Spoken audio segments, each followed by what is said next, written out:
2000 негователи од детските градинки од утре ќе бидат тестирани за коронавирус. Ова е дел од масовниот скрининг кој минатата недела го најавија здравствените власти. Тестирањето на негователките отвора друга дилема, дали власта брза да ги отвори градинките за да покаже пред јавноста оти животот се враќа во нормала.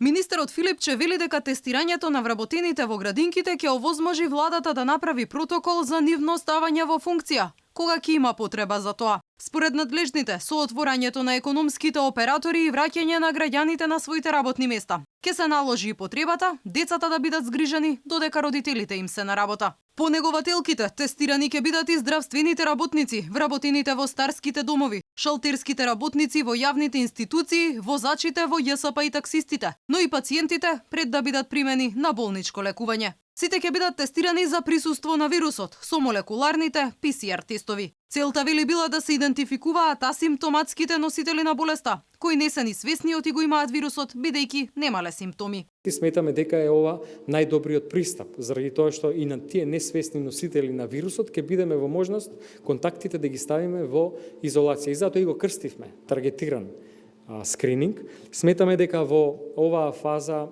анализа на антителата нема да даде резултати кои што може да ни влијаат на носење на некакви одлуки или политики за некакви мерки. Тоа би дошло во предвид покасно во текот на летото, кога веќе ќе имаме повеќе месеци изминати од почетокот на епидемија, кога и може да се очекува поголем број на граѓани да ги имаат антителата, односно да се носители на имунитетот. Во однос на намалениот број на дневни тестирања, надлежните велат оти пандемијата спласнува, а со тоа и бројот на граѓани кои имаат симптоми или индиции да бидат тестирани за COVID-19.